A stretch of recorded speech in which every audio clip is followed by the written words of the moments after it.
Usaping bawasan ng budget. Babawasan ng house ang budget ni VP Sara from 2.0 billion to 700 million. Imagine 1.2 ang ibabawas nila. Pero ang tanong, bakit kaya? Pero teka, pero ang ganda ng watch mo ah. Tingnan nga natin, teacher Stella, ang inyong mga ari-arian ng mga gamit mukhang stick to the plan?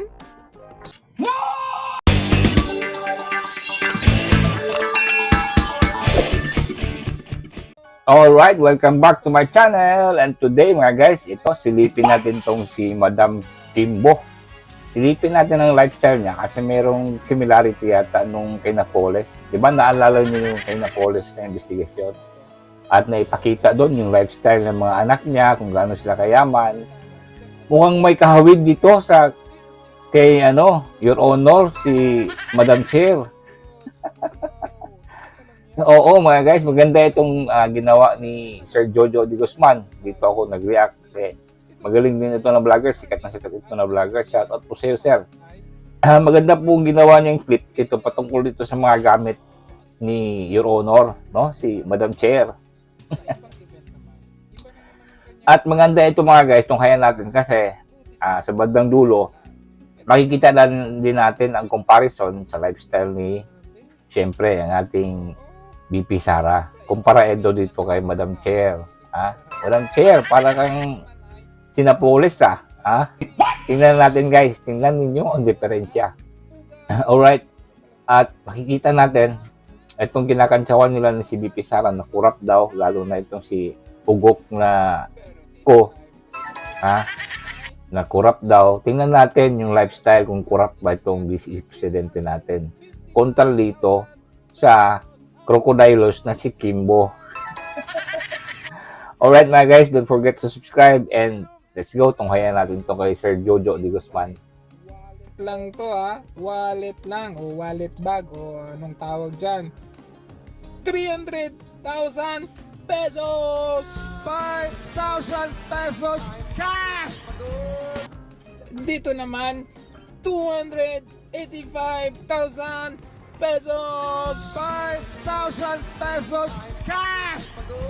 Pero wag ka. Relo, mas mahal pa doon sa kanyang bag. Rolex, 2.7 million pesos! Wow! Ayan At syempre, merong ibang brand din. 438 pesos! Ayan po, suot-suot ni Teacher Stella. At syempre, iba talaga ang may backer, may manager Syempre, ayon sa plan, kailangan stick to the plan. Pero, tignan nyo si VP Sara. Meron ding suot na relo. Aba, hindi pa tatalo yan. Pero teka, magkano nga ba yan? Wow, 13,000 lang? Ganyan talaga kasimple si VP Sara. Samantalang itong si Madam Chair, 4.5 million pesos. Patek. Wow! Saan ka nakakita ng ganyan? Pero tingnan natin, ang simple ng buhay nito noon. Ganyan lang siya noon pati tsinelas, tingnan nyo, mumurahin. Simpleng buhay. Ayan, Madam Chair, Kimbo. Ito palang buhay mo dati, Ito buhay niya dati mga guys. Tapos, biglang mayaman, Grabe ang mga bag milyones. Langiya. Parang klaro to. Parang mukhang pera ng bayan yata to Parang klaro, kasi tingnan mo naman yung lifestyle niya, At saka yung dati, wala, mahirap na talaga. So makikita natin mga guys na medyo questionable. Oy, Kimbo, bakit hindi pwedeng silipin yung mga proyekto ninyo? Mag-i-invoke na naman kayo ng tradisyon. Alang iya yung mga tradisyon. Umi-epekto lang sa inyo, mga gunggong. Epekto sa presidente nyo, pagdating kay VP Sara, mga walang iya. Ginawa nila mga guys. Talagang hindi na umabot ng bilyon ang budget ni VP Sara. Tinapisan ng sobra sa kalahati. Grabe, kapal ng mukha. Konting-konti na lang talaga ang pera ng OBP. Parang nilagyan na ng barya lang niya. Dapat siniro nila lang eh. Oh, maganda siguro pag kahit piso na lang para wala na kayong ano yung katanungin mga saan ba ginastos. Lang niya talaga itong mga congressman. Oh, Tingnan. pati tsinelas, tingnan nyo, mumurahin. Simpleng buhay. Tapos bag niya, ewan ko kung ukay-ukay yan o ano. And then, pero ngayon, ibang-iba na ang buhay ngayon kapag malaki ang bigayan. Pero, yung taong gusto nilang tanggalan ng budget, ganito lang kasimple. Ganyan lang siya kasimple, no? Inaakusa nila na corrupt siya, pero ganyan lang siya kasimple. Sa tingin ko, wala pang milyon, wala pang 100,000 ang mga gamit ni VP Sara. Pero kung akusahan para namang napaka-corrupt at hindi ginagamit sa tama ang pondo. Yung proposed budget na 2.03 billion, di ba nila nakikita yung mga achievements ni VP Sara? Ngayon, pinapalabas nila na si VP Sara ay isang corrupt. Pero kung titignan, magara, bongga ang pamumuhay, ang paggastador nitong mga congressman. Kongreso na ito, tinatawag na honorables, pero sila pala talaga itong totoong mga corrupt. Hindi mangyayari yan kung walang magbibigay sa iyo ng budget mo. Makikita natin yan, very close sila. Ano kayang pinag-uusapan? Ito ba yung stick to the plan na sinasabi ninyo? Kasi makikita ninyo, Zaldico may hawak ng budget. Si Zaldico, Martin Romualdez, magkakosa sila.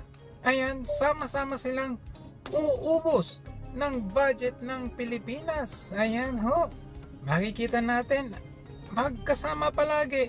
Kasi pinagmimitingan kung magkano at papaano nila ibubulsa ang budget ng ating bansa.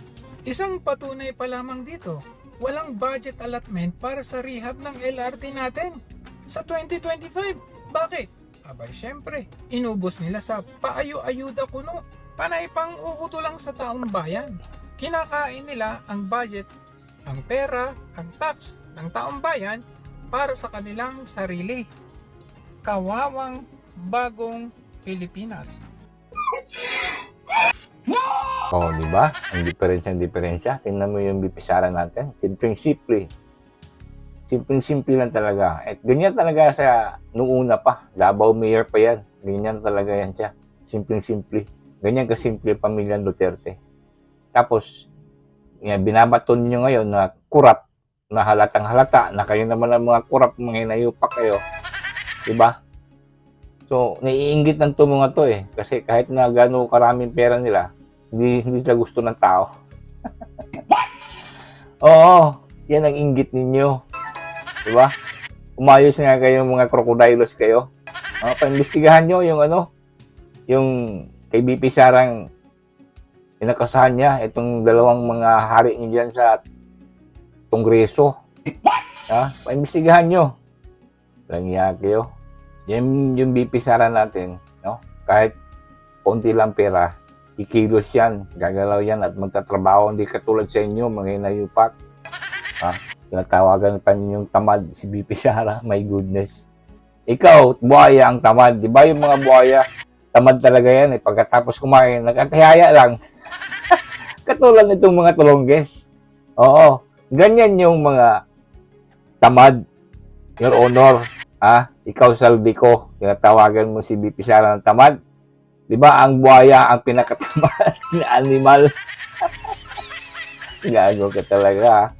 Someday may imbestigahan din yan kay BP Sara. Sana may imbestigahan yan. Let's go, Senate. Itong si Bato. Magandang opportunity ito, Bato. Paimbestigahan yan. Kahit na hindi dadalo yung mga congressman, para maimbestigahan lang talaga kung ano ba talaga ang itong sinasabi ni BP Sara. Di ba? Ikaw din, Senator Bato, binabakbakan ka ng Kongreso. Time mo na to. Pwede mo rin silang babakbakan. Ito, lalo na to si Tambi. Pwede, di ba mga guys? This is your time ba to? Pwede mo lang paimbestigahan to. Dahil DepEd ito. DepEd. Bakit kinuhanan ng 5 million yung parang repair sa mga school sana? Kinuhanan pa ng mga buhaya, hindi pa nakontento sa mga pera nila. Di ba mga guys? Kaya nananawagan tayo kay Senator Bato. Paimbestigahan nito yung tong testimonya ni BP Sara. Oo, this is about time na maano mo rin yung mga tulunggis dyan, lalo na itong si Tambaloslos. Diba? Kayo ni Senator Villanueva, this is your time. Pwede na kayong magpa-Senate investigation dyan. Siyempre naman, bilyones yan. Alright mga guys, hanggang dito lang tayo and we will see you next day in another video. Thank you for watching.